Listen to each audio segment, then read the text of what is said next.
Assalamu alaikum, brothers and sisters. I pray that you guys are doing well.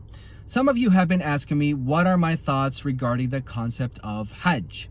Now, keep in mind that I am still studying the concept of Hajj, and once I do reach a conclusion, inshallah, I will be putting together a PowerPoint presentation, which is far more thorough than these car type of videos. But today I want to share with you a basic and very broad and general overview of what I view Hajj is according to the Quran. And I do have a Quran with me here. But before we talk about what I understand of the Hajj, let's talk about why I disagree that Hajj is rituals, like they understand it in traditional Islam. Now, in traditional Islam, Hajj means pilgrimage, and it's a pilgrimage that is comprised of a series of rituals. So these rituals include circling around the Kaaba, right? They call it tawaf. And then they go between two stony areas called Safa and Marwah, and they trod between those stony areas. Then they throw 21 pebbles at these stony pillars. And then they climb up this stony mountain called Arafat. And then they slaughter some animals in order to feed the poor. And then they go back to the Kaaba to do the circling again as a farewell circling. And then they exit the area. So this is the general gist of what the traditional ritual Hajj is to be. But when we look at these ritual Hajj, okay, these rituals, and we weigh them against the Quran, we will see that the Quran does not support these rituals whatsoever. For example, so there's the circling around the Kaaba, right? They call it tawaf. Now the word Kaaba occurs in the Quran 2 times, and in neither of those cases does God talk about tawaf or use the term tawaf, nor does he say go around or circle around the Kaaba, okay? So we don't see that in the Quran. The only reference regarding tawaf in this context is found in Surah 22, Surah Al-Hajj, where God says, وَلْيَطَّوَّفُوا بِالْبَيْتِ الْعَتِيقِ. Let them tawafu in the ancient house. And I'm using the term house very loosely here. So God says here, وَلْيَطَّوَّفُوا بِالْبَيْتِ الْعَتِيقِ. Let them tawafu in the ancient house. So what's interesting here is that, again, God doesn't use the word Kaaba, okay? He uses the word tawaf, but we need to understand that the Arabic word tawaf does not mean to go in circles, okay, around something. It does not mean that. If you study the word tawaf in the Quran, or tawafa, the root, tawafa simply means to go into an area and then out, to go into an area and exit, okay? And this, of course, could be in a circular fashion or a U-turn, basically. If I tell you, go inside of this house and visit every single room and then exit the room, this is a type of tawaf, okay? It does not mean to go in circles, okay? God could have been very clear if he wanted us to go in circles. He could have used the word hawla, tawafu hawla. Okay, hawla means to go around. So anyway, so the idea of tawaf around the Kaaba is not supported in the Quran. God speaks of وَلْيَطَّوَّفُوا بِالْبَيْتِ الْعَتِيقِ, which means to go in and through the ancient house, okay, or to circulate through, if you wish, circulate through the ancient house, okay. And then there's, of course, the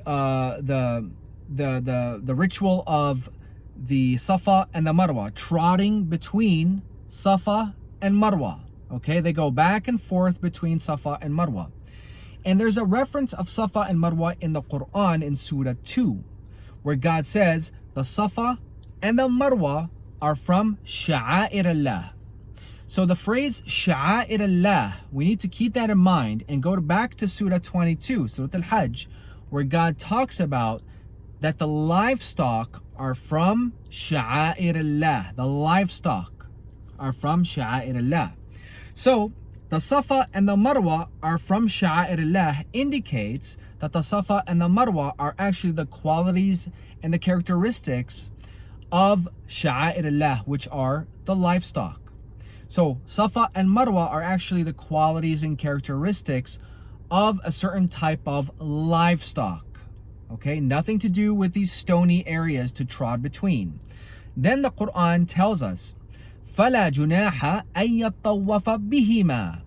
There is no foul upon you to طَوَّفَ, circulate through with them, بِهِمَا.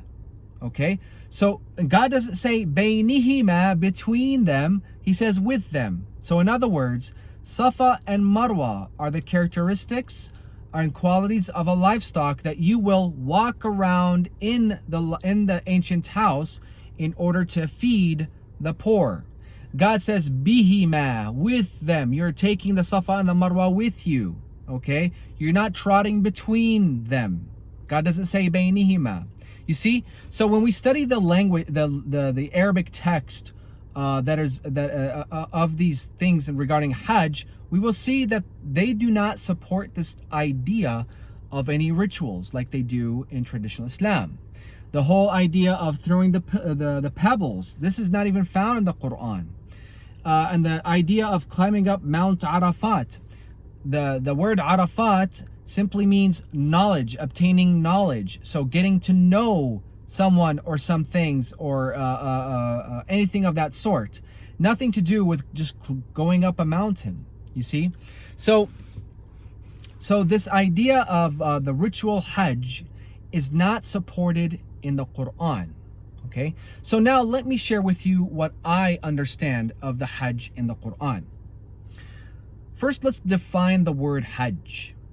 The word Hajj means the process of gathering information in order to understand something, in order to demystify something, okay, in order to obtain knowledge of something. And so this is why, for example, we see the form hajja that's used in the Quran. فَإِنْ حَاجُّوكَ, if they have hajju you, which means the form hajja signifies the process of giving you an excuse or giving you a reason. They're giving you information in order to get themselves out of a situation.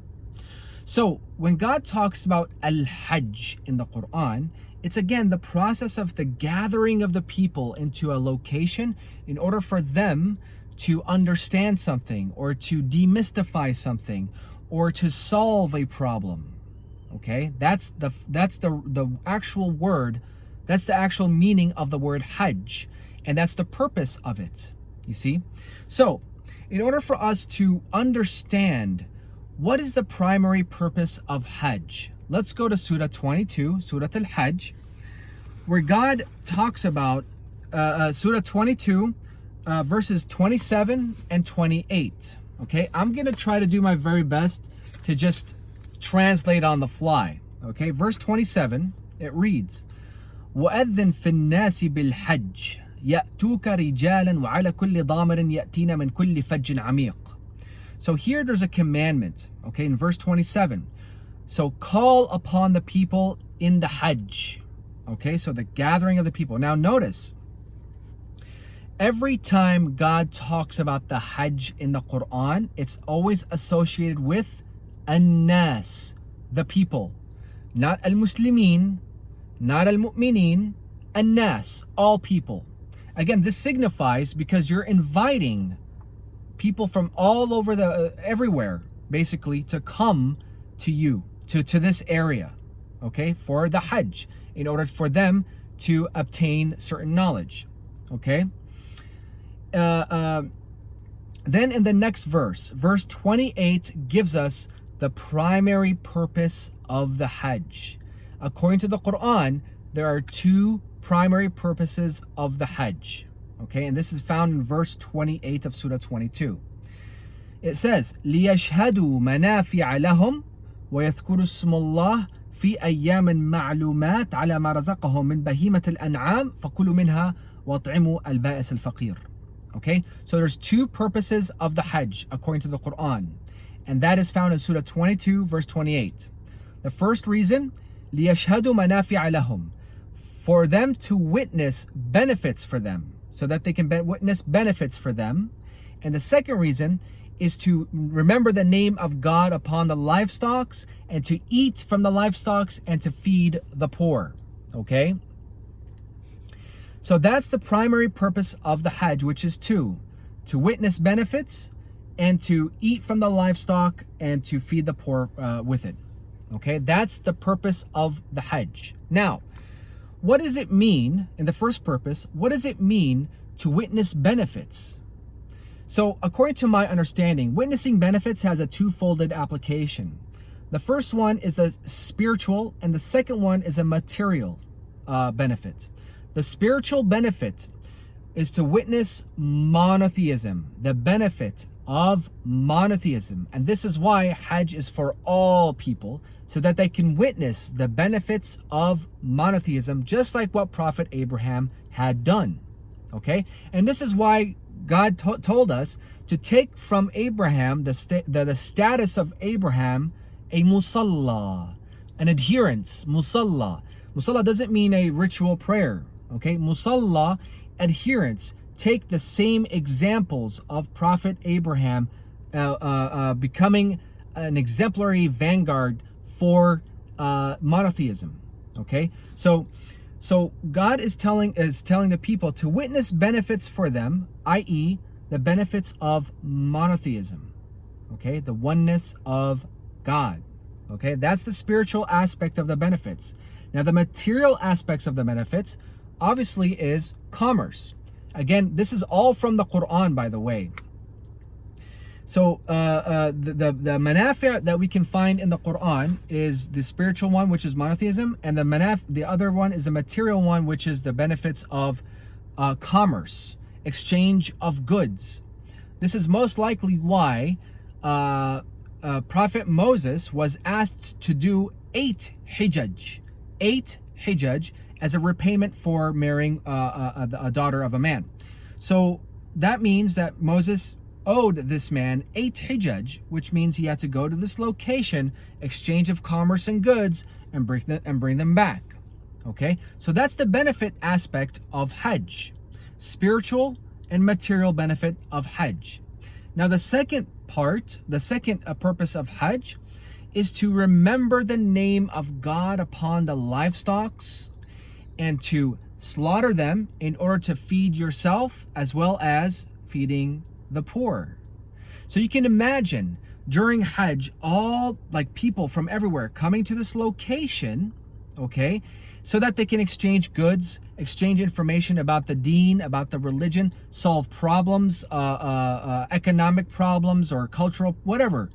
And then also witnessing the benefits of monotheism. And of course, the poor people would be there, and you can feed the poor. Okay, that is the Quranic Hajj.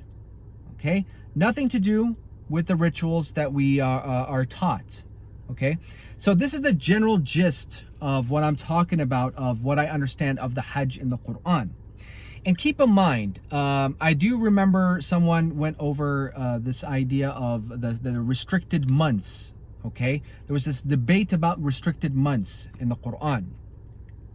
The restricted months are called restricted months, Ashhurul Hurum, okay, because they are done during the Hajj season, and the Hajj season is 4 months, okay, and the Hajj season is 4 months, and God calls these months as restricted months. Why? Because if you again examine the concept of Hajj in the Quran, if you are in the state of Hurum, okay, you are on your way, on your journey to the Hajj location, you are not allowed to kill your hunt. Okay, you are not allowed to kill game. Okay, land animals are prohibited. Why? Obviously to conserve the land. Imagine who knows how many people go to this location and you're just killing off all the animals in the area. So the purpose is to conserve the land. And some people ask, well, why didn't God mention the actual names of these restricted months? Because, okay, this is a common question. Why didn't God says in the Quran, Al-Hajj Ashhurun Ma'lumat. The Hajj are known months. Where are the name of the months in the Quran? And we need to understand that this isn't because there's a shortcoming in the Quran. It's a shortcoming on our limited views about the Quran. You see, Ashhurun Ma'lumat, known months, is in reference to the months that are the restricted months that are known in each culture and in each society. You see, the Hajj is not limited to a specific geographic location as commonly understood. Okay?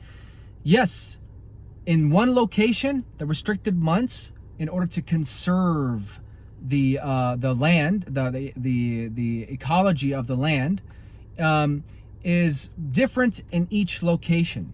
So you can have a Hajj in Saudi Arabia, and you can have a Hajj in Europe, you can have a Hajj in Africa, and the restricted months would be different in each of those locations. And that's why God says Ashhurun Ma'lumat. It's because you, the society, you, the culture, should know when is the hunting season and when it's not allowed to hunt. You see that? So this is the idea of the Hajj. Again, just to conclude, I've been talking long enough. The Hajj, the primary purpose of the Hajj according to the Quran is to gather people in this geographic location in order to witness spiritual and material benefits, as well as to slaughter the livestock that you have in order to feed yourselves and the poor in the area. This is the primary purpose of the Hajj. And that the Hajj is within 4 months. It can be conducted within 4 months during these restricted months, in which people are not allowed to hunt in order to conserve the land.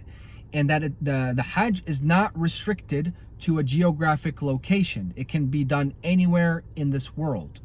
Okay, so this is the general idea that I have about Hajj. And so I hope I didn't confuse you.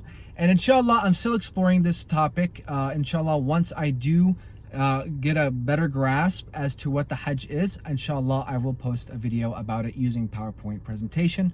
Wassalamu alaikum.